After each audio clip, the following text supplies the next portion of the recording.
Welcome to the Fail Forward podcast. The purpose of this podcast is change the negative stigma around failure into a positive. Failure is only a negative if we do not learn from it and we give up. Welcome back to the Fail Forward podcast. Today we've got Jay Allen.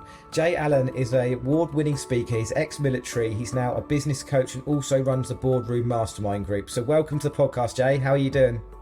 Henry, I'm delighted to be here. Thanks for having me. I'm great, thanks. Awesome. So let's get into it. So take me back as far as you need to go to give us context of how you got to where you are now. So take us back and tell us your story. Okay, thanks very much. I'll try and keep it as brief as possible. So finishing school and into college, still didn't have any clue of what I wanted to do when I grew up. Finished college with just enough qualifications to get into uni and still didn't know what I wanted to be when I grew up. Can relate to that. Trained as a psychologist and then got a first in psychology and went to go and work in a psychology department as a social worker. And as I got the job, within 4 months realised it was something that I certainly didn't want to do and therefore was looking for a way out. When the army turned up in town, the British Army turned up in town looking for postgrad recruits. The Falklands War had recently been over, and shall we just say that there were a few vacancies that had become available. Yeah. And I don't come from a military family. I'd never, ever had any given considerations to joining the army. But when they were looking for postgrad recruits and I'd got a qualification, and they said in lieu of delivering for 4 or 5 years minimum service, that they would offset the cost of any of our educational qualifications. And I looked at how much debt I got from college and that somebody else was willing to be able to pay that off. I thought, well, 3 or 4 years, Queen and country, it can't be that bad. I'll sign up. So I joined the British Army as a psychologist. I remember going to the recruitment office and them looking at my degree and saying, a psychologist? We don't need any of them. We know we're all mad.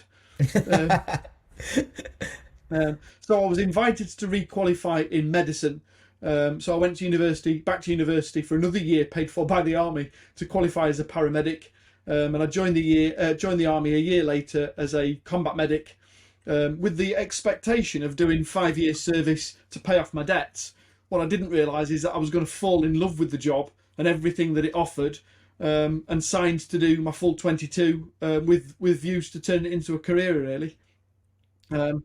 Things went particularly well. I ended up on an accelerated promotion scheme. I did some great work with some wonderful people, travelled all over the world to all of those places that you don't get advertised on TUI, like the first Gulf, or Bosnia or Kosovo or East Timor or Sierra Leone.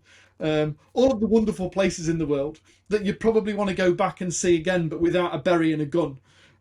Yes. Yeah. Yeah. And so was this in combat? Were you in combat, or was this just, stationed at different places?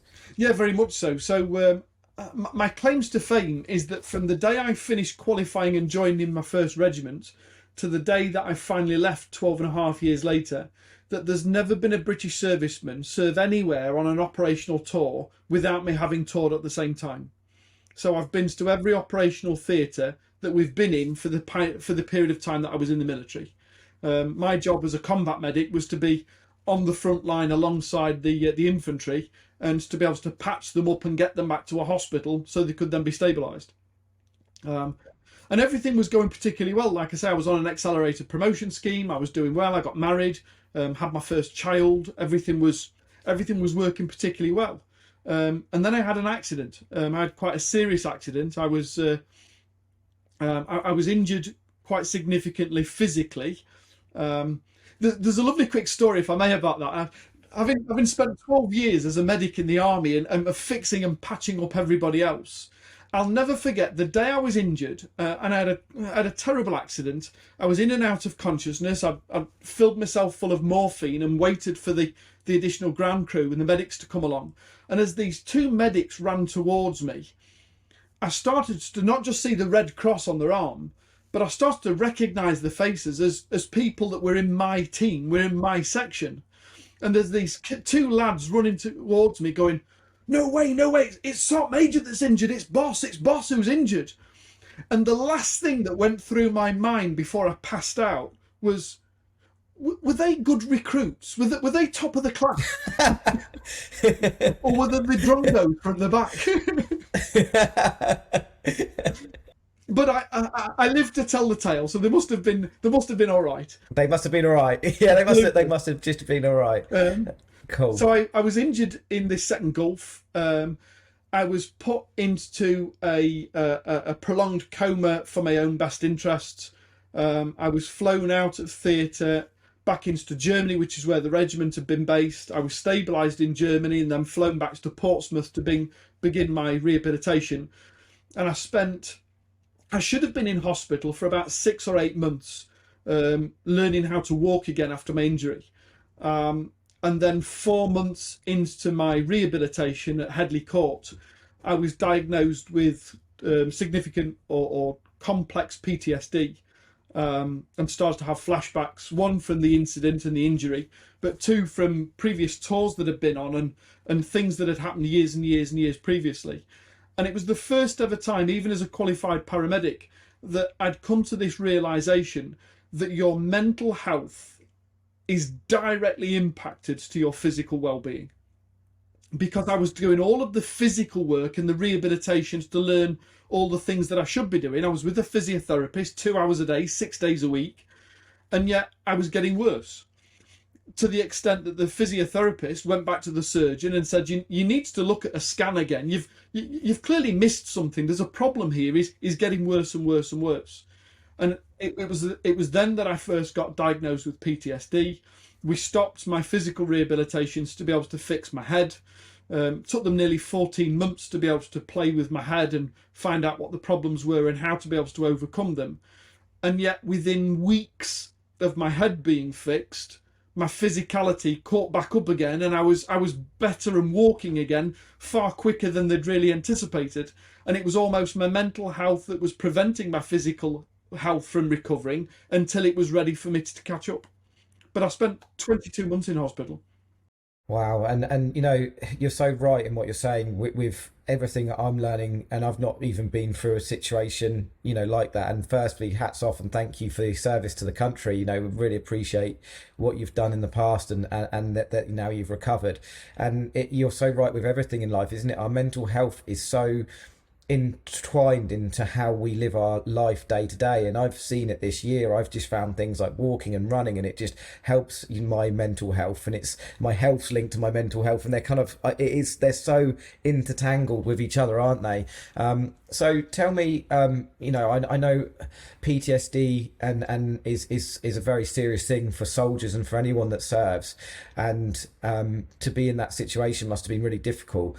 What was it that started to change? So you've got, you know, you were in that situation, your health wasn't improving, and then they realized it's your mental health. What were the steps that you were having to take? What were the doctors and what was the advice you were getting? I think to answer that question fairly, we've just got to put it into the context, because I often say I was diagnosed with PTSD before it became fashionable. So I was diagnosed in 2000, and I think we've gone a long way in the last 23 years at the point of recording this podcast to be able to really understand complex PTSD and its needs and how to be able to treat it. Whereas 23 years ago, it was very much a case of give him a pill and see if it works, and can we get him back into uniform? How quick can we get him back on the job? Any of the treatments that I went through, and I went through 5 different treatment protocols to be able to try and get it under control. What we now know is any one of those would have worked if we'd given it long enough to work before we decided, no, that's clearly not working, but let's try something else. So 23 years ago, I was a bit of a pincushion for testing ideas and thoughts and suggestions about how to be able to deal with complex PTSD. So you were the guinea pig, basically. Yeah.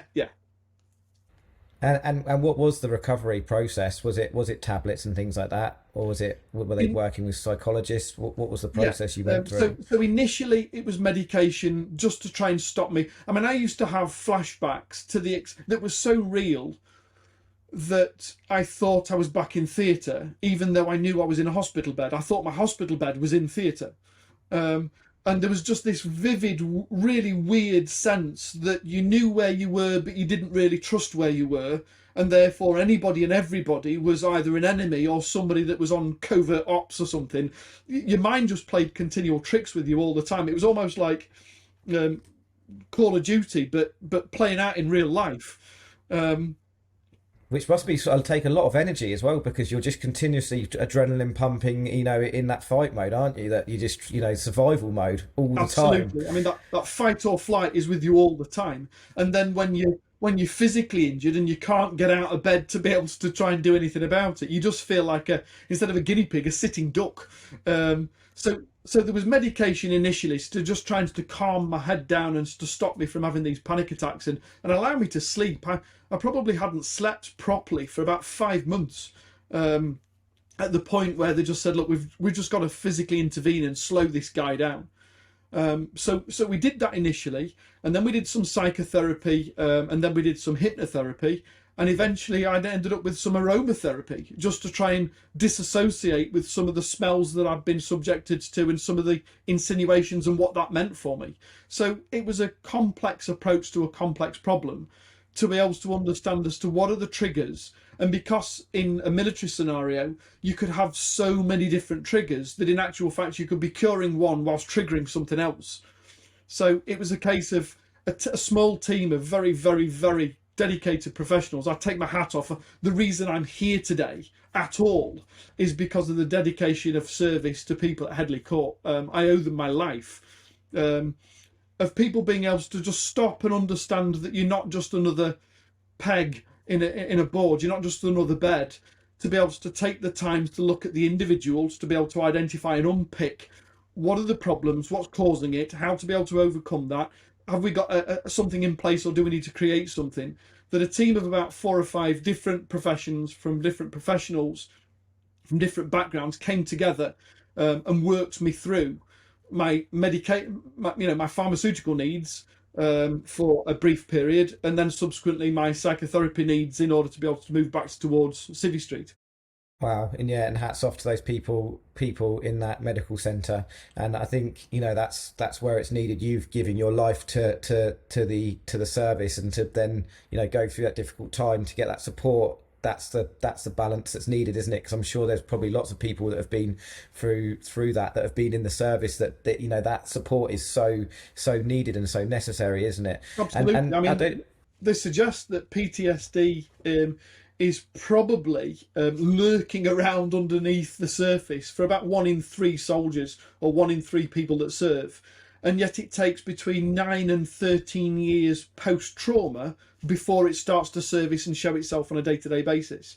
And it's about people recognising that, no, he's not a violent alcoholic that you might see and he might present with now, but 10 years ago something might have happened that subsequently bubbled its way through to the surface. That you've got to have somebody that's willing to be able to look at the overall problem, as opposed to just trying to treat the cause that's being presented at the day. Definitely, and it's having empathy for people in their situations, like you say, to read the situation and say, okay, this guy has been erratic, aggressive or drunk, or whatever the showing signs are, and why is this? I certainly know one of my best friends from school, it was in the Marines, and toured in Afghanistan and was blown out of a armoured vehicle, and he was been out for quite a few years now, and he really struggles, and you can definitely see that, and different things come out, and that's I think as a human race we need to, and there are a lot of empathetic people out there, but empathy is a massive thing that we need to have when people are showing those signs. So tell me, Jay, and I hope this isn't too much of a personal question, do you still have PTSD? Do you still have flashbacks now from all those time ago? Do you still have to work on your obviously everyone has to work on their mental health day to day, but do you still have to work on that from back then? It's a great question. Thanks for asking. And no apology necessary. I've agreed to this podcast on the understanding that it's about failing forward and being willing to be able to talk about the biggest things in our lives are often the lessons that we can learn the most from, if we are willing to stop and look at the lesson. So to answer your question fully, thankfully, no, touch wood, wherever the sun may be. Yeah. I haven't had a flashback now since 2018. And that's predominantly down to the fact that as the final phase of my treatment before I was released from the military and medically discharged, we went through a series of coping mechanisms and a set of skills, if you like, that I was encouraged to be able to do on a day-to-day basis, which involves a little bit of meditation, a little bit of gratitude, journal and journaling and that type of thing, in order to be able to keep on top of something that lives within you. I said for World Mental Health Day earlier this year, depression and PTSD and clinical medical or clinical psychiatric conditions can't be cured. There's no such thing of being able to take away my PTSD. I can't take a pill. Because I can't unlearn what I've learned. What I can learn to do is have a set of skills in my toolbox that allow me to be able to manage it so it doesn't manifest itself and cause me a problem on a day-to-day basis. And the reason why in 2018 I had a bit of a blip, it took about 5 weeks to be able to get over it, was the fact that for the last 10 years or so, life had been so good that I got to the point where I'd become quite lazy about those set of skills. I wasn't practicing on a day-to-day basis. I thought life's too good. I've passed that now, that every now and again it'll come back and bite you on the ass just to remind you that it still exists. Yeah. I mean, that's so gold what you're saying there, Jay, because I think everyone can relate to that, in the sense that our mental health, it needs to be it's like exercise, going to the gym. We see everyone, you need to be physically fit, you need to do this diet, you need to go to this gym, you need to do this, and you're working out. But quite often when we get depression, and when, I know people close to me that have got depression, the first thing, go to the doctors. The doctor goes, right, here we are, here's some tablets, have some tablets. Like you say, you're just masking those tablets. What you need is the toolbox to go, okay, what is it I'm going to do on a daily basis that's going to help me? And I certainly know that when I don't do certain things, like if I don't go for a walk, if I don't, there's certain things that I do, if I don't read, if I look at my phone for too long, the mental health issues start to kick back in. And whether you've even got depression or not, or even had PTSD, we all have mental health that we need to exercise and keep in a good place. So I think that's an absolute valuable thing to say. I think I've never looked at it like a toolbox, and now sort of I'm going to use that now. Having your mental health toolbox, your exercise, what you're going to be doing is fantastic. So thank you. Yeah, I mean, I refer to it as my mental wealth toolbox. Because isn't it ironic that we spend so much time carving out physical times to either go for a run or a walk or go to the gym and this and the other, to be able to build out the cannons, whereas in actual fact the whole of our body is just a transport mechanism to carry around the biggest thing that we need in our lives, the brain and our mental well-being. This is just a transport mechanism. This is your Porsche or your Land Rover or your Mini. All of the rest of this stuff is to allow this to get round and see the rest of the world. And yet we give this the least thought and idea and consideration when it comes to looking after ourselves. We fit it in when we're reminded. Definitely. You're so right. Our body is just a vehicle, isn't it? And we need our body, but you need your mind to be able to tell your body to go out and do those things as well, don't you? So it's such a equilibrium of balance between the two, of needing your health and your mental health and your mental wealth, as you say. So how much of, because you strike me, Jay, we've only met once, haven't we, at one of Nick James's place, so I've not got to know you properly yet, but what I'm liking is that you're quite open with what you're talking about. And I think from me seeing, and I've noticed this a lot with men in our especially in our country, with suicide being one of the biggest killers, is that a lot of men struggle to talk. So through your recovery, did you find it easy to talk, or is this something you've now become good at? Because clearly, you're quite open to vulnerability and sharing your story. How was your path of opening up and talking about the things, and whether it's counsellors, friends, family, how was that journey for you?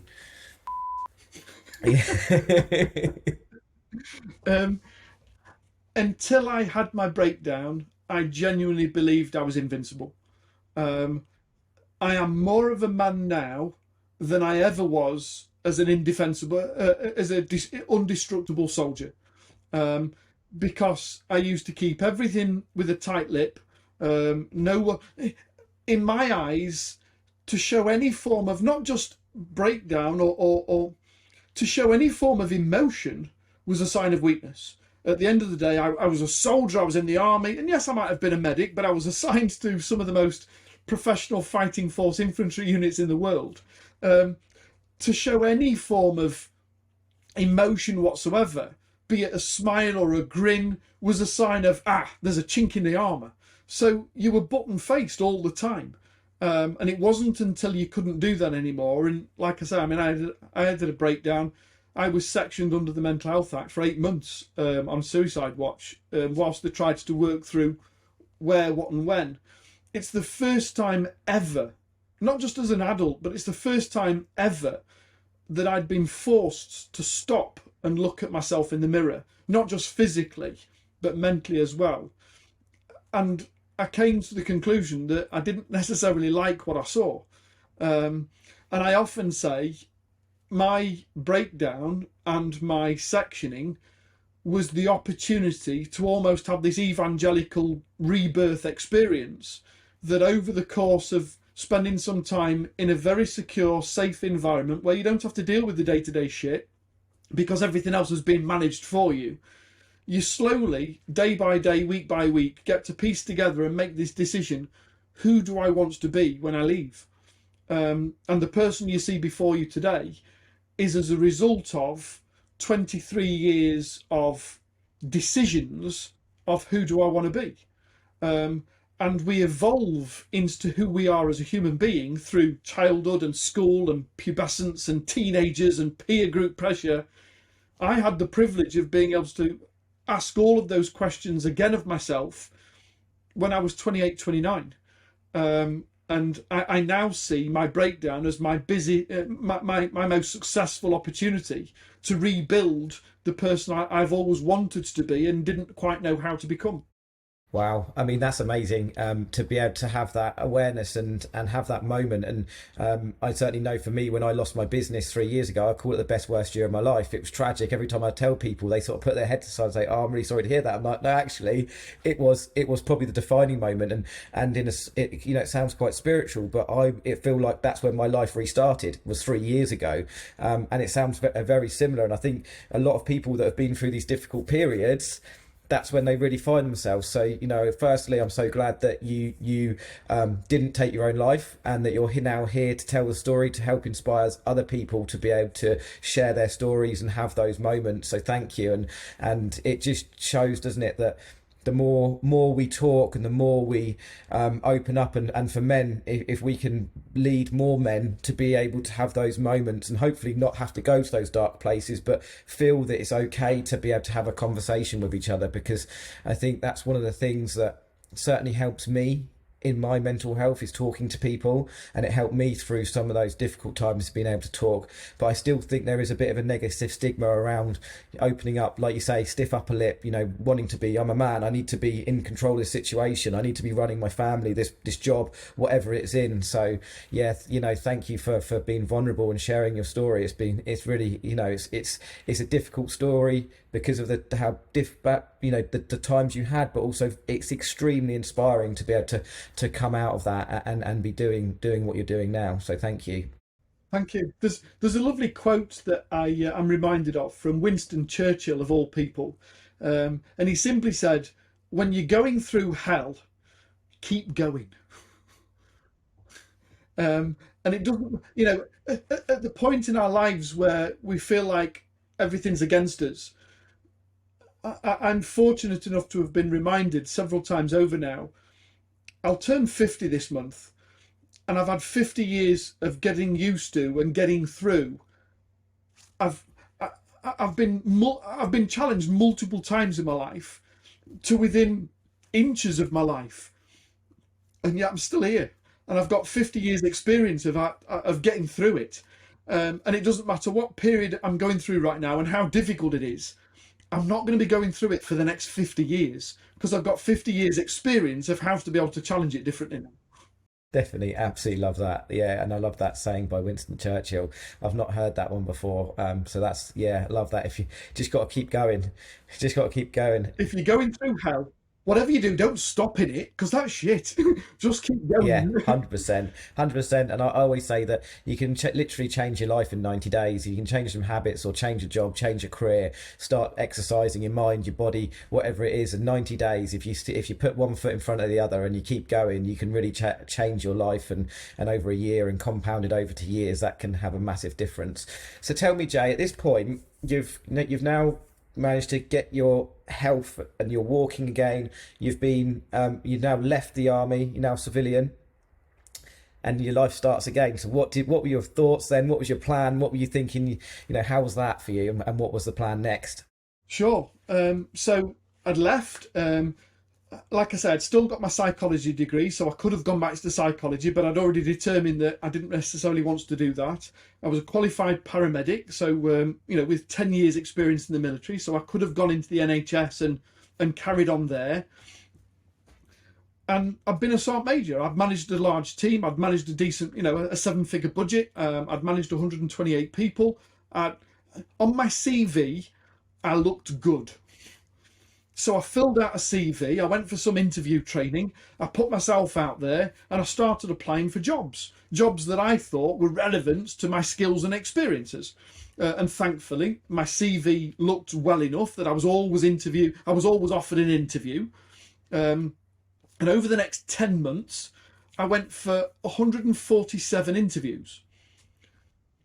But you see, there was one problem. I believe in telling the truth.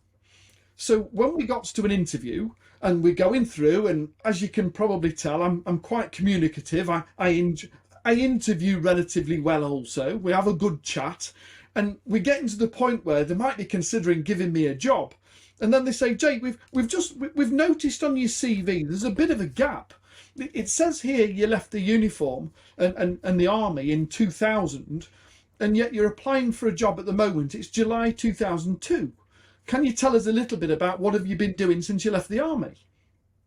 And I said, yeah, I've been in hospital for 2 years with post-traumatic stress disorder, but I'm fine now and I'm looking forwards to... On 4 occasions, they stopped the interview and physically escorted me from the premises, stating that they have a duty of care to protect their staff. That's insane. That is absolutely insane. And firstly, well, hats off, because I'm the same as you. I live my life heart on my sleeve. Transparency is the only way that I live, and that's just tragically awful of those companies. They must have, I mean, to be fair, you've probably done all right by not being in those companies, because they sound like they'd have an awful company culture. But that must have been really tough to have to deal with that. And it was. I mean, for every time that you got knocked back, particularly because you'd told the truth about, 1, your service, and 2, the reasons why you'd had a break, it knocks your confidence even more so with regards to whether you should have applied for this job in the first place, or whether you should try something a little bit less demanding. So you start from applying from a national manager or a national director of a business, and you end up, well, to put things into context, 147 interviews later, I'd now completely and utterly run out of cash, and all of the money that I'd earned from the military when I left, I was now hemorrhaging cash, because I'd still got a mortgage, and I was still paying a divorce, and I'd still got a car on finance and credit card debt and everything, and yet there was nothing coming in. And you can tell yourself as many times as you want, tomorrow will be better, a new start tomorrow. But like you say, compounding over 10 months, all of a sudden you start to feel worthless. That I ended up going to Reed Recruitment. I'll never forget the day I went to Reed Recruitment, relatively close to where I lived, in Leeds, in West Yorkshire. And I went in and I said, listen, I'm not giving you my CV. You don't need to see my qualifications. I just need a job. I don't care what it is. I remember what I said. I said, I don't care what it is. I don't care whether I end up getting a little pair of pincers and go and pick up litter off the side of the motorway. I'm not leaving your office today until you've given me a job that when I go home tonight, at least I can feel like I've been of use. Because I feel worthless again. Which must have been playing havoc on your mental health coming out of that. You've just got yourself sorted, and then now, society's giving you a right kick down the street as well. So, and then what happened next? Well, the woman said, I noticed that you've got a driving licence. Would you mind going to cut grass? And I was thinking, well, it's the end of April. It's going to be a nice spring. Why not? Let's give it a go. And I says, well, what's the job? And she said, well, we'd offered this job. It's a private estate over in North Yorkshire. and they've got 36 acres that need mowing. And we'd sent a lads to go and start this morning, and he just didn't turn up. Could you possibly go tomorrow? Because the employer's been on and he's not happy. I said, give me the address. I'll go now. Oh, that's wonderful. Thanks ever so much. So I turned up at this private estate. I didn't even know that they got a tradesman's entrance. I turned up at the proper big gates right up to the front house type stuff. In a nice car, in a nice suit, because that's what you do when you go to work. And I drove up this drive, 3.5 minutes between the gate and the house. Wow. Some house. Up a heated drive, so it doesn't frost up in winter. So I pulled up at this £9 million mansion house, and I get out, and there's 9 staff on the estate, and one of the members of staff walks over to me and he says, have you got an appointment with the boss? And I says, no. He says, I've come about a grass cutter's job. And he looked at me and he looked at my car and he said, not dressed like that, son. Get yourself out back and get some coveys on. Come round here, I'll show you what to do. And I went on and I put a pair of coveralls on, and I got shown this little John Deere sit-on tractor. And he said, right, lad, start buttons there, lawns that way. Go and cut grass. And I looked at this John Deere tractor and I thought, there is no way I'm going to drive 36 acres on that and then watch it break down and may have to pull it back with me. So I spent all of that afternoon with my suit on under my coveys, and I stripped down this John Deere tractor to give it its first break, give it a service, pump its tyres up, sharpen the sword, as it were, sort of thing, you know. And every now and again, I saw the twitch of curtains from the house as somebody's seen this nice car in the gardener's window, you know, gardener's little car park area, and this John Deere tractor in bits, and someone's obviously paying attention type stuff. And the following morning, I get on this John Deere, and for the next 6 or 7 weeks, I turn up early, I go home late, I listened to a lot of Gerber on my little Walkman. It was well before iPods and podcasting were available. On my little Walkman, I'm listening to a lot of business development type stuff, Tony Robbins, and I go and cut grass. But I decided, I'm a Sergeant Major from the British Army.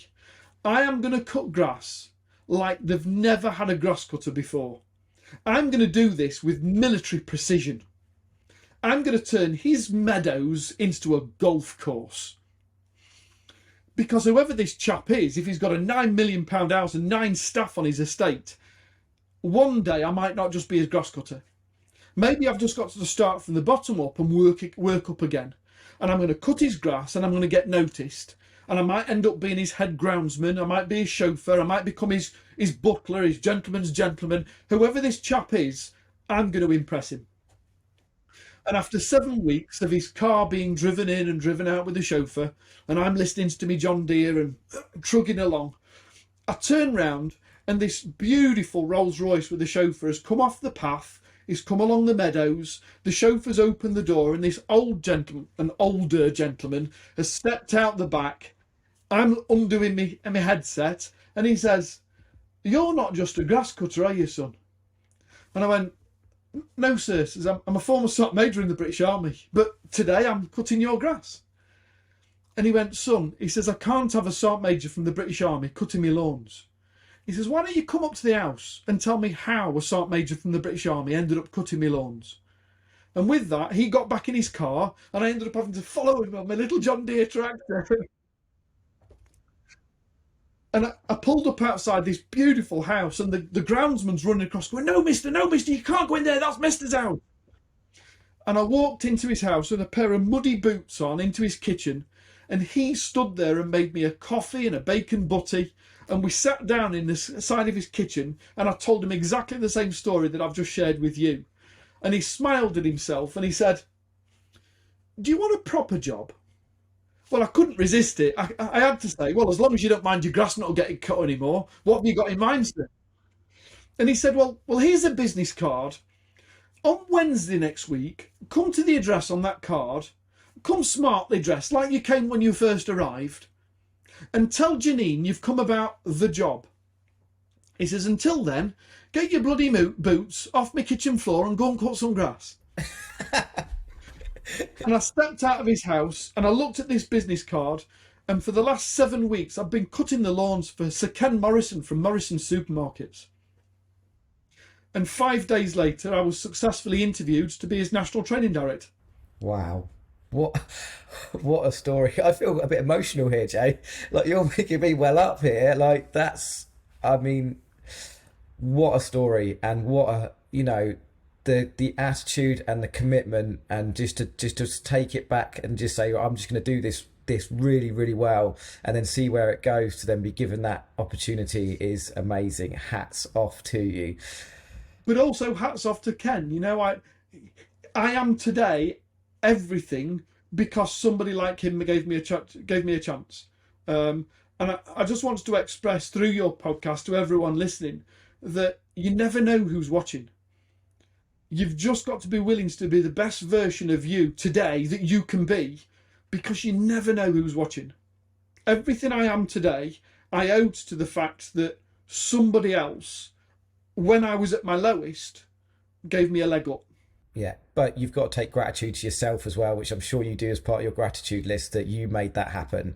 You went in that day, you turned up in your suit. A lot of people have gone, I'm not doing that, I'm not grass cutting, or I'm just going to go home and I'll turn up tomorrow, or turn up a bit late, not turn up. So completely hats off to you to go. My salary as a grass cutter was, for doing 42 hours a week on the estate, my salary for the month was £14 more than my mortgage. Wow. Wow. But look at, that opportunity has led you on to another fantastic opportunity. So tell me, you then start going working for Morrison's. Where does it take you next? I mean, I'm loving this interview is fantastic, Jay, and you're an inspiration, and it's it's such a great story to hear. So yeah, what happened next?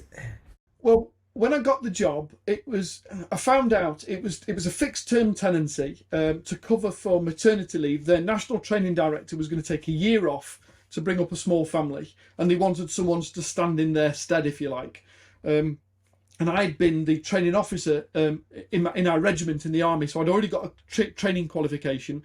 I'll never forget, once I'd had this interview and they offered me the job, I was waiting for this big manual of things that I've got to do.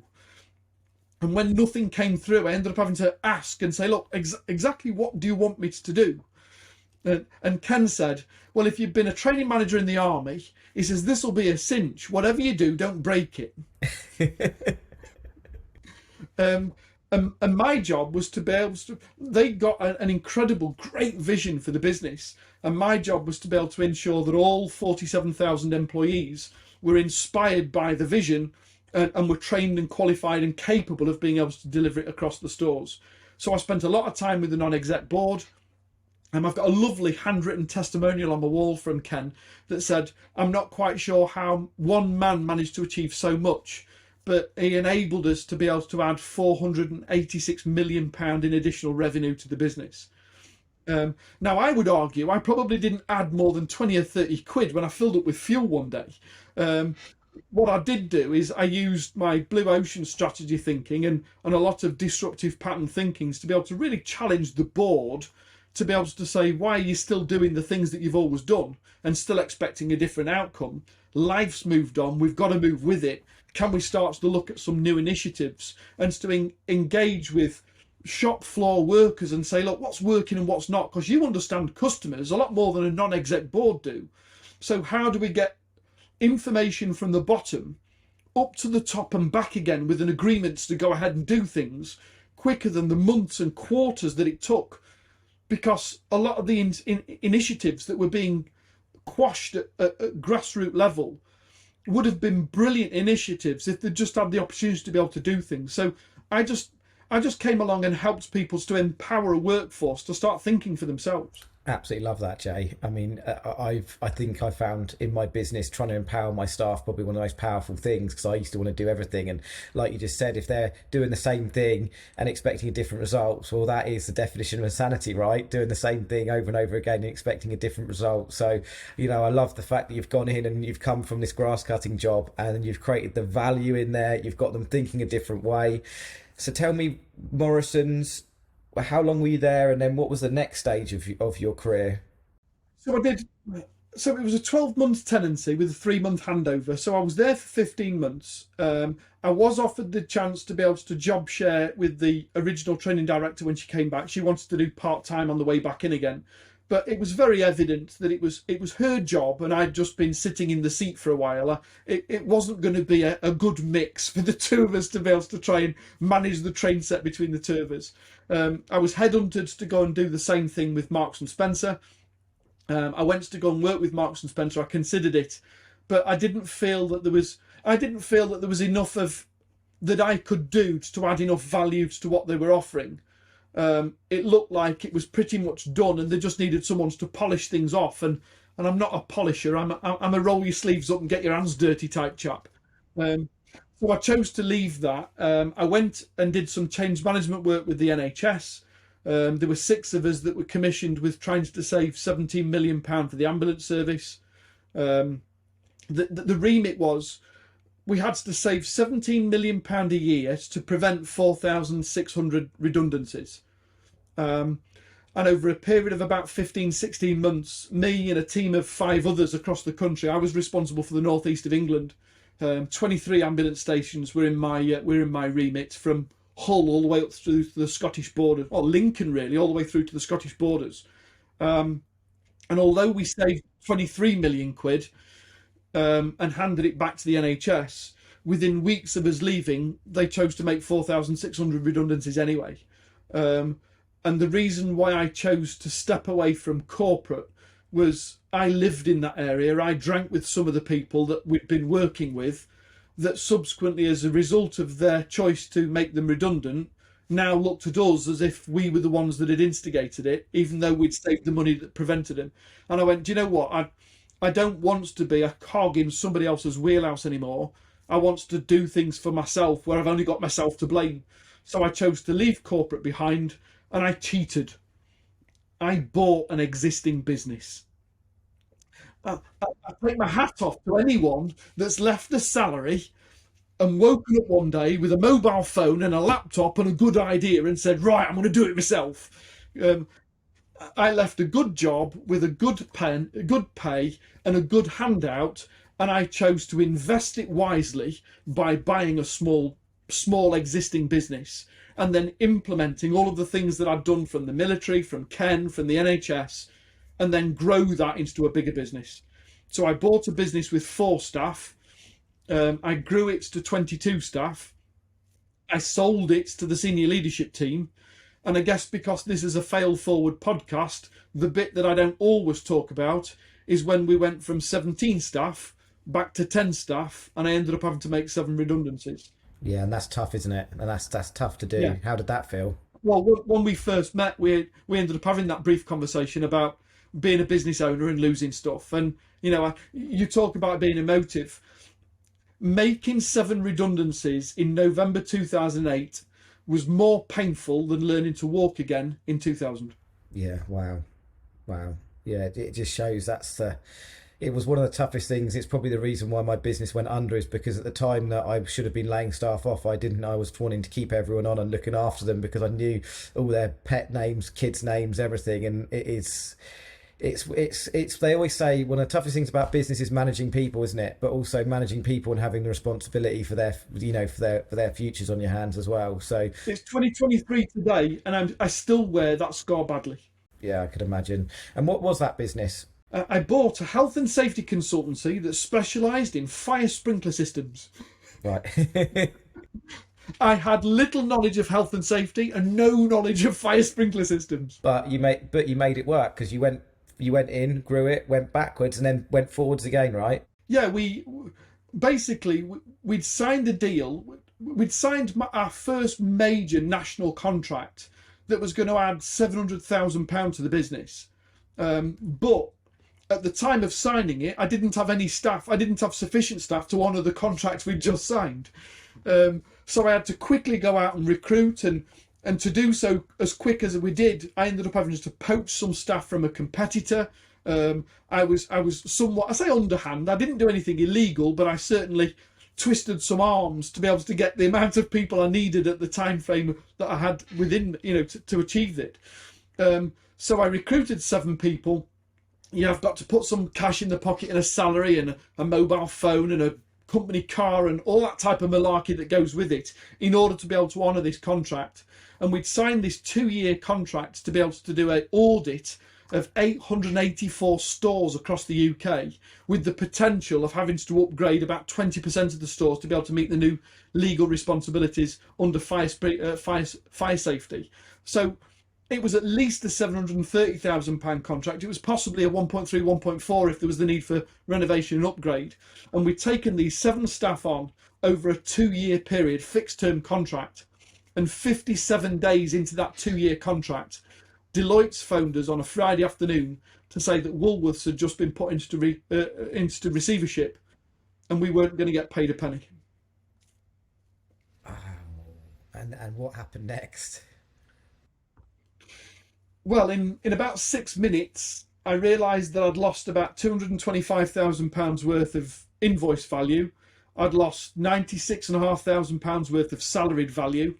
My business was already up to the hilt in debt because I'd reinvested in buying the business and reinvigorate. It was only 2.5 years after I bought the business, and I was still paying off the loans to buy it.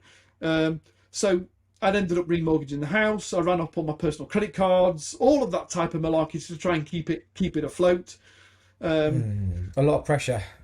Yeah, it cost me my marriage on the premise that my wife had said that I put the business before the family. So yeah, there was a lot riding on it. It was a tough time, but you can't bail out at the bottom, can you? So we did a turnaround. We did some really, really aggressive. I had a phenomenal team. We wouldn't have been able to achieve anything had it not been for the team that we kept. We just had to say we're going to have to do a deferred salary payment plan. That we owe you this money, but we can't afford to pay you everything up front. So can you afford to accept 65% of your salary right now, and we'll pay you back the rest as we can. We got people to work evenings and weekends without any overtime. As a team, we just pulled together to do whatever was necessary. And 2009 was just an ugly year. It was just, you didn't sleep, you just worked. But thankfully, we told our story to enough people about what had happened and what we were doing about it. And we won the sympathy of people like Del Monte Orange Juice were one of the first clients to sign with us after we'd lost. WH Smiths did a little bit of work with it. We started to tell the story. We won some more clients. We turned the business round. But 3 years later, even though the business was growing and we'd taken on some more staff and we were almost debt free, the cost of it had on me personally, I'd fallen out of love with it. It was now a noose instead of a business. And even though the business was doing well, I hated going to work. And so in 2011, I sold it to the senior leadership team and said, get on with it. Great move, because I can relate to this so much, because very similar to me, we didn't recover from it, but we lost it all, and very similar. We had lots of debt, money out on our house, everything, tough times. Fortunately, managed to keep my relationship with my wife, but that was very touch and go. So I can understand how much pressure that would have put on your marriage, and also on yourself when you're in that position. And it sounds like you had a fantastic team. And I always talk about how it's important it is to have the right people around you, and that definitely sounds like it helped. And also, again, we're talking about vulnerability and talking, and you're telling your story out through that. You said a few times you told your story, so that must have had a good impact. And a lot of people always say to me, Henry, why did you tell everyone you lost your business and all this tragic stuff? And I'm like, because one, I want to help other people, and two, because it's important to be honest with everybody, isn't it? I think behind every super successful business is an incredible story. You've only got to look at Microsoft, you've only got to look at Apple, you've only got to look at Tesla, and behind the business there's a story, and what we've been through is part of our story. Definitely, it makes us who we are and where we've got to. At this point, you've then had you've sold out to your management team, which I can completely relate to, because I find that in my business now, we restarted the tree surgery business, and we've been going for 3 years, and I've now got a management team which protects me from it. But I think when something as difficult as that happens, that you are in, it does have some underlying things that just, I fell out of love with my business for a while, and it's taken me a time to get back into it. So at this point, you've sold out to the management team, and then you're kind of back to back to square one again, aren't you? Really. So what happened next? Well, that's when I won my award, or the first award, really. As we sold the business, I'd been a member of or when I bought the business, it was a member of the Federation of Small Businesses, and we saw benefit of being so. So we remained a member throughout my tenure of the business. And the year that I sold the business, I was nominated and subsequently won the FSB Regional Businessman of the Year, which was very nice and very complimentary. I was very taken by it. But it was the first time that I'd stopped to realise that not all small business owners were doing what we were doing. I was just busy in my business and doing what we were doing, and through a turnaround, you're busy. I mean, as you know, there's not enough hours in a day to be able to try and manage everything. So you just get your head down and you're just doing what you're doing, and you go to these FSB meetings and you meet other people and they talk about their business and you talk about yours. And I just had this assumption that we were all doing the same as me. And it wasn't until I won this award for Businessman of the Year that I subsequently went, well, isn't everyone doing this? And they went, no, Jay, you're quite a success story. And I went, oh, right. And this chap came to me. I'd known him for years. This chap came to me, punched me on the arm, as you do, and says, listen, lad, he says, I've been running my business for 38 years now. He says, how come you've come from nowhere and overtaken me in tuppence? What's going on? What's your secret? And I said, well, to be honest with you, I've sold the business. I've got nothing to do. If you'd like me to come in and spend a couple of days with you and have a look at if there's anything I can do to help, let me know. Right, I'll see you Monday. So I went in and I got to his business. He was in an import-export business. I got no knowledge of import-export whatsoever. He'd got half a dozen staff. They were doing what, 640,000 pound turnover a year. But I was horrified because we got all of these things nailed down and we knew what to do and when and how, and we got some systems and some processes and we got a great team and this and I got to his business. I'm thinking, this must be a nightmare. You've been doing this for 38 years. Have you not gone mad? He got nothing in place. When he wasn't there, he got 6 members of staff that used to turn up and sit in the crew room and play cards till he did.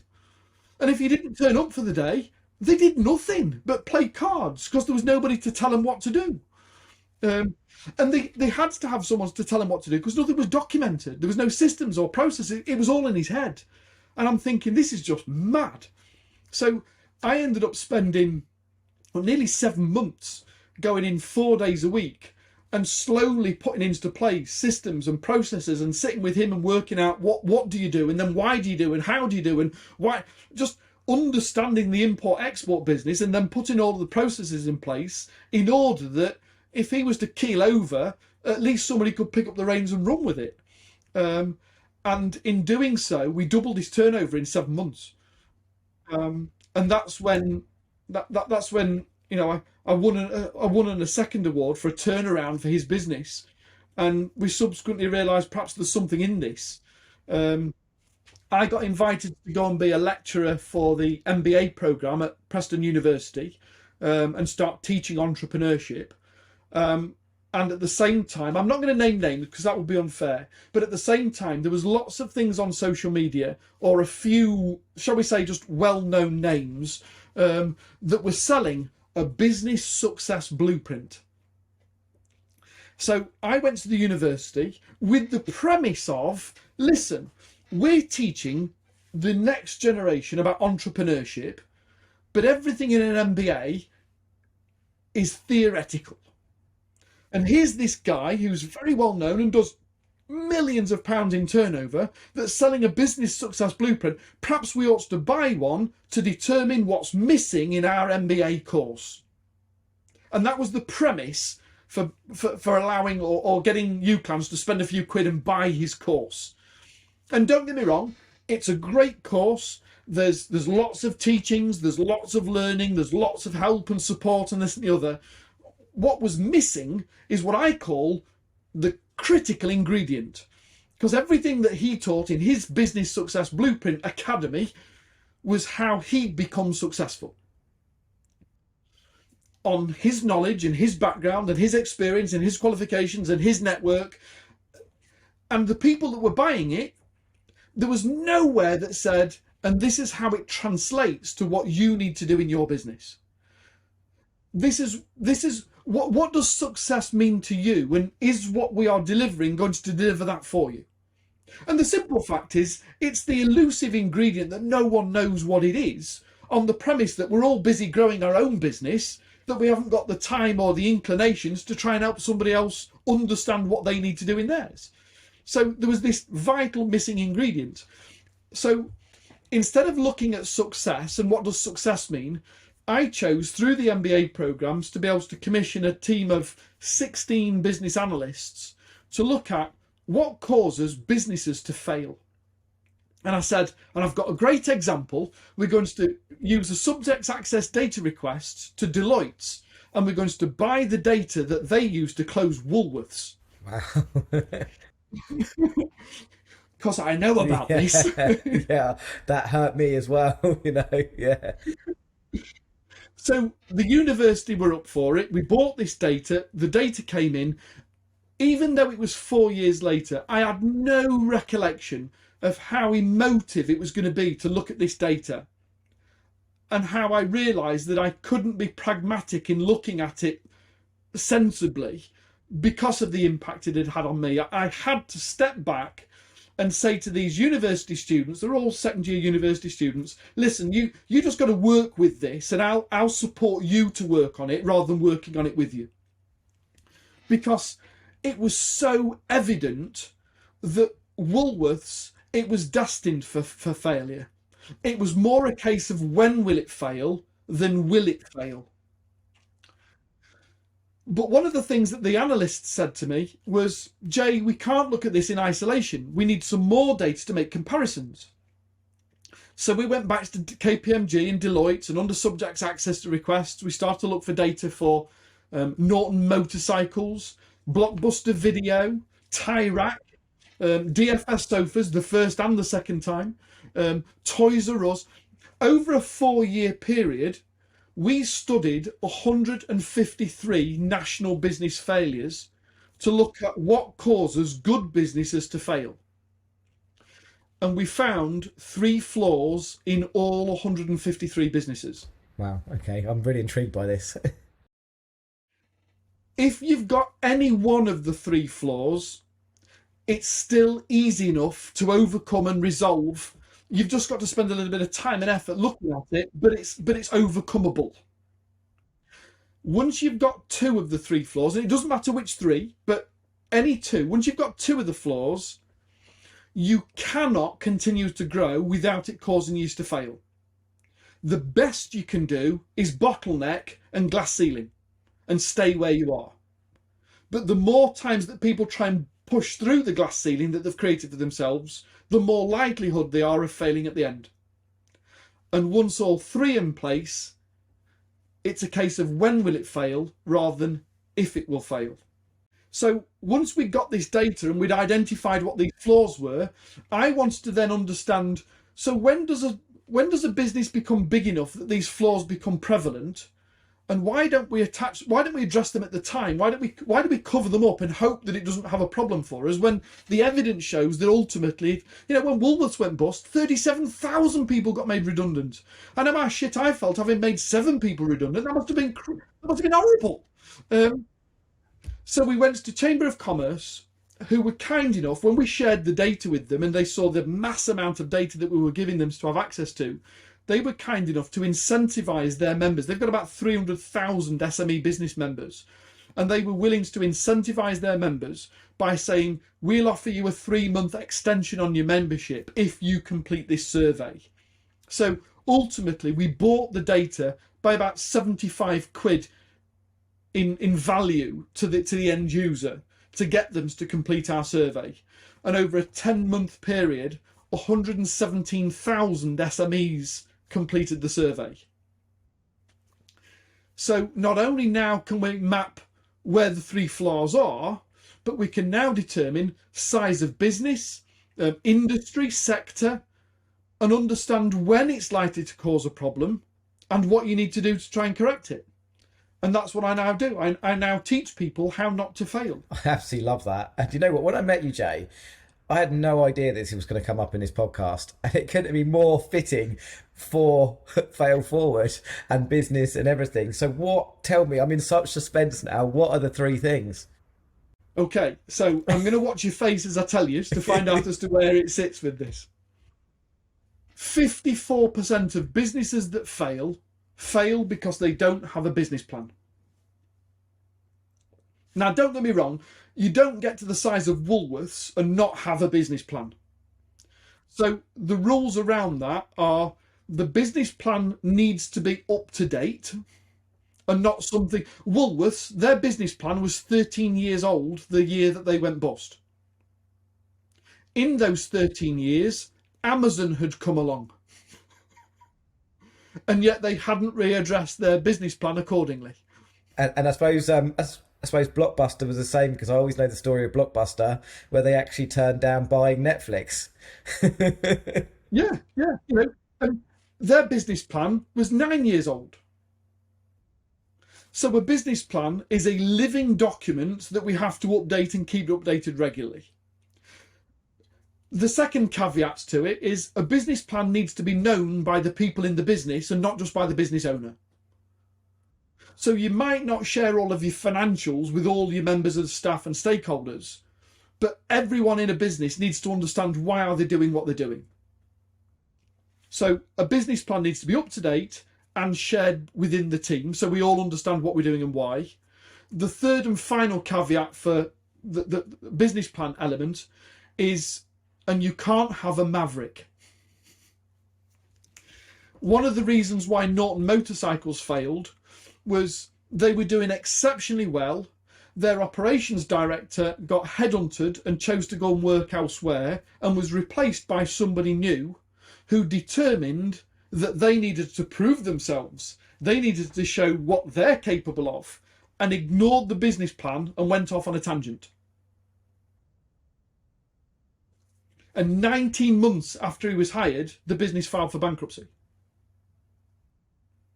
So a business plan has to be up to date, known and followed. Okay, so 54% of businesses, if they haven't got a written business plan, get a written business plan, share it with the team or get the teams to contribute towards it and then follow it religiously. 54% of businesses will now be out of the mire if they follow that salient advice. The second is what I call PSP, the people, system, process dichotomy. Businesses that do badly are the ones that are so system and process driven that it uninspires people. Now, don't get me wrong, there's a necessity for businesses to have systems and processes and things that we follow. But if you make them so authoritarian and dogged that we can't have personality or evolution or innovation, then in actual fact, people become uninspired, you lose your top talent, people works to rule, and as we've found in today's society, the whole world goes on strike. Meanwhile, businesses that do particularly well, and we can look at this through what happened in COVID and lockdown and the amount of extreme circumstances that businesses found themselves in, businesses that put people first, their suppliers, their employees and their customers, and have systems and processes that support the people to achieve the outcome, are the ones where people pull together and it doesn't matter what shit gets thrown at us, we overcome it and we get through the other side. Yeah.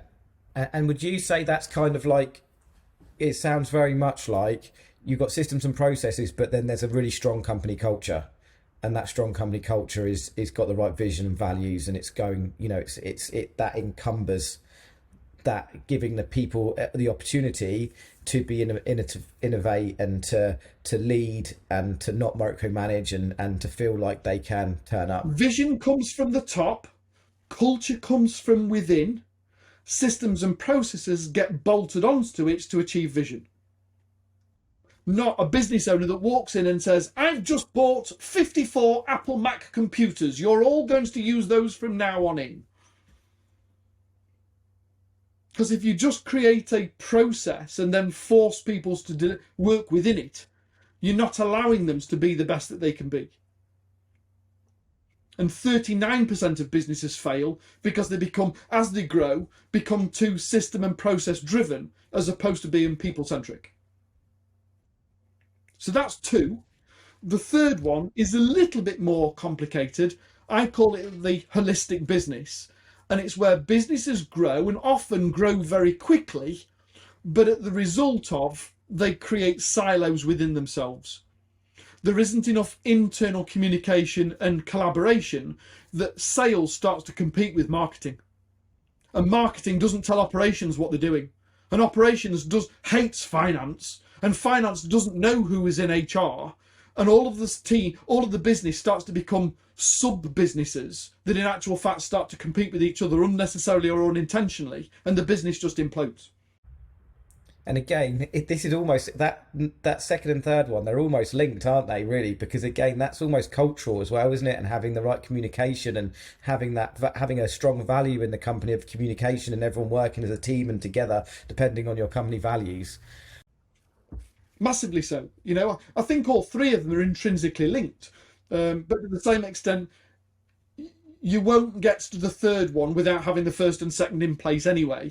So having a business plans to grow a business, having some team and being team centric or people centric, and then subsequently saying, as we grow in development and we've got a second office, or we've now got a sales team as opposed to the guy that does sales, to understand that we've got to have more collaboration internally and that we are all a customer of each other, as opposed to simply saying who's got the lion's share of the budget and how are we going to spend it. Absolutely love that. I mean, this is gold, Jay, absolute gold. So tell me that this is now what you do and you help businesses. And I know you do coaching and you've got the boardroom. How do you facilitate that? What is your product and what do you do? Just so if anyone's listening, they know where to come and they know what you offer and how you put that together. So predominantly for the last 6.5, 7 years, I've hosted mastermind groups. Yes, I have done a little bit of one-to-one consultancy in the past or one-to-one coaching in the past, but predominantly I host mastermind groups whilst implementing some of our Adazero methodology, this holistic approach to business. I've now branded and called Adazero. It's the same as our book, you know, How to Adazero, is about being able to put the things in place to prevent you from failing so you can go ahead and be successful and not have to follow somebody else's example. So ultimately, for the last 7 years, I've been running mastermind groups to be able to help support people to learn how to collaborate and communicate better in business. However, at the time of recording this, we are literally on the verge of next month, March, so 6 weeks away from launching licensing of our Adazero methodology to teach other people how to be able to go and commercialize that methodology either within their own business or within their own mastermind groups. Wow, love that. And why is it? Because I love masterminds. I run my own mastermind, but I want to ask you, why do you love masterminds and why have you chosen that mastermind model? I go back to the original 1920s version of mastermind from the Mastermind Alliance of Napoleon Hill. We don't know what we don't know. And whilst I've got a wealth of experience and knowledge now from what I've shared with you, from my military, from my corporate, from my own business's experience, I still go into mastermind and learn something every single day. I've been really fortunate enough to have been experienced and exposed to mastermind for the last 17 years now. 17 years ago, I first joined my first ever mastermind group. And then 7 years later, I started to host them off the back of having sold the business to help other people to understand it. But rather than one-to-one coaching, where it's very much specific and usually solution-based problems, problem-solution based, I love the fact that prior to the day, I have no prior knowledge or experience about what someone is going to bring to the table. And then when somebody brings a problem or a hurdle or a concern to the table, it's never, how do I fix this? It's guys, girls, how do we come together and what can we come up with to fix this? That the level of conversation, the level of learning and sharing and collaboration that happens over that period of time, the solution that they go away with is always beyond what anyone would have achieved if I'd sat down and worked with them on a one-to-one basis. And the idea of collaboration takes me back to my military days. As a single soldier, you feel quite exposed. As a battalion, you feel invincible. Love that. Yeah, I mean, you're so right. And having that growth mindset of, you're going into every situation, even though you're facilitating these mastermind groups, you're still learning. And I feel like that. I love being part of mastermind groups. I think I'm part of 6 at the moment. I always feel like I'm just, but I love being part of it. And I love, one of the reasons why I love being part of and mentees in these groups is because when you're helping other people, that's the feeling that just keeps giving you back. You can have all the money in the world, but I think we are, as human beings, one of our purposes in life is to help other people, right? And I think you get that from the mastermind group. And then when you facilitate your own one and you're then facilitating other people helping each other, and then you're doing it, it's one of those feelings that just keeps giving back. Massively so. I mean, I always say that the role that we sit in as hosts of a mastermind has got to be the most privileged and an honoured position that we could possibly be in business. I've never come across anywhere else, be it networking or masterclasses or anything else, where you get to lift the lid off, and instead of looking through rose-coloured spectacles about all the things that are good and great in a business, to be able to sit down and talk about the problems and the difficulties and the hurdles that we all face. And yet outside of that environment, we don't feel comfortable or capable of being able to share it. And to be in that environment and have the privilege of being able to sit with somebody and diagnose a problem and then work a way through of how to overcome it, not just how to fix it, but how did we break it down to see the way forward so you've got the competence to be able to do it yourself next time, is just an honorary position that we can only ever be grateful for the opportunity to be able to do. Yeah, absolutely love that, Jay. Love that, Jay. So are your masterminds, are they in person, are they on Zoom, or are they a hybrid? So we do both, but we don't do a hybrid. We have a physical mastermind for larger businesses, usually £1 million turnover plus. Although it's not a criteria to get in, but we tend to say our physical mastermind is for businesses that have already got a significant sized team. And then an online mastermind for people perhaps aspiring to get there in the future. Yeah, absolutely love that. And if anyone's interested in speaking to you about this, how would they get hold of you? Either through the book Add a Zero or the website of the same name. Alternatively, our masterminds are run under my business coaching name of My True North. If you don't mind, can I quickly share with you for 2 seconds just the idea behind the name so people can understand why? Yeah, 100%. Yeah, go for it. Henry, let's assume for 1 minute that your goal in life, not in business, but your aspiration in life, was that you'd love to say to your grandkids one day that you'd trekked to the North Pole. Now, it doesn't matter whereabouts in the UK you are, you can't simply get on a Ryanair flight and nip out for the weekend. In order to be able to get to the North Pole, 1, you're going to have to have done some training. 2, you're probably going to need a team of other people to help and support you. And then 3, on the day of your choice, we're going to sit and wait for the needles to settle on the N on the compass and then utter those immortal words, right, chaps, follow me. And you follow the N religiously.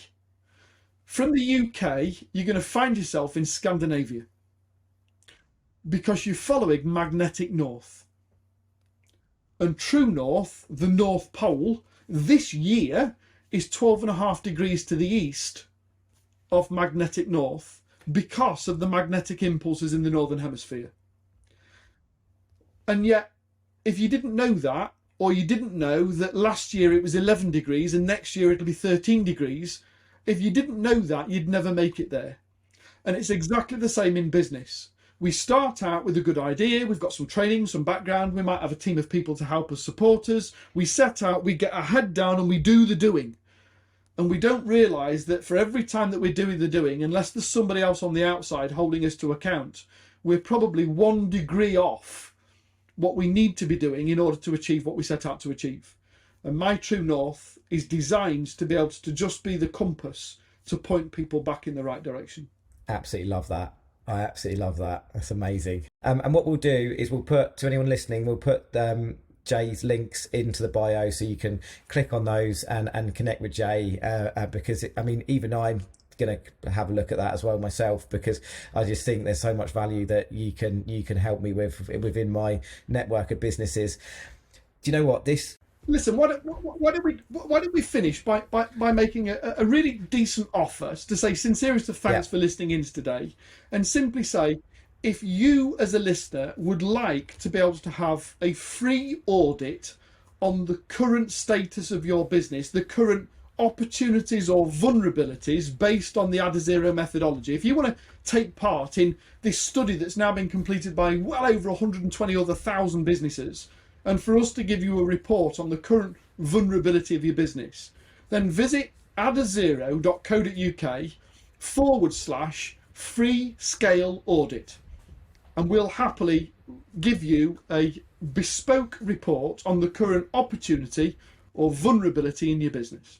Love that. I'm going to go and do that as well. I'm going to do that later on this evening. Once I'm all done for the day, kids are in bed, I'm going to go and do that. So you'll expect to see my details come through. Wow, what an interview this has been, Jay. I would just like to say, firstly, this is a record for Fail Forward on the longest interview. But that is not a bad thing. It's a good thing, because the value, I mean, what a story, what an absolute inspiration you are, Jay. The difficult times you've gone through, they say diamonds are formed under pressure, and I can certainly say from just, the second time I've met you, you're an absolute diamond. And I thank you for sharing everything you have. I thank you for your vulnerability. I thank you for, not taking your life when you were going through those suicidal patterns, because I'm sure, I don't know how many lives you've affected, but I'm sure you've affected a lot of positivity in people's lives in the last couple of decades since your recovery. So, absolutely overwhelmed by how inspirational you are as a person, Jay. Have you got any final words you'd like to say to our Fail Forward audience? Failure is great. You only fail if you quit. Yes. Love that. Love that. I always say failure is only a negative if you give up. You don't learn from it and you give up. So yeah, absolutely love that, Jay. Thanks so much for being part of Fail Forward podcast. I've learned more from other people's failures than I ever had from my own success. Yeah, definitely. Love. It's just another lesson, isn't it? It is. It's just another bit of experience. It's a life lesson. I don't look at it this way, Henry. One last thing. Look at it this way. There are more multi-millionaires in America that have been bankrupt twice than there are millionaires in America. Wow. If you haven't failed and then learnt from it, you haven't yet tried hard enough. Yeah. And you know what? America's so different to England where it comes to the failure of businesses. When I failed in my business, it was dirty. It was, everyone sort of kicked me while I was down. And you go to America and they wear it like a badge, and rightly so, because you learn, as you say, you learn so much from those situations. You're so right. And people are trying to get perfect all the time, and I don't believe in perfection. I believe in constantly failing forward. So many, amen. So many golden nuggets. Thank you so much for being part of this episode, Jay. And I know I'll definitely be seeing you in, I think, March, when you're going to be on stage at Expert Empires, which so looking forward to that. Yeah, very looking forward to seeing that interview, even more so now. And I'm sure I shall meet you in person in the future, and I'll go and do your Adazero audit later on today. So thank you, Jay. Thanks for being part of Fail Forward podcast. Thank you so much for the invitation. It's been a real pleasure. Thank you.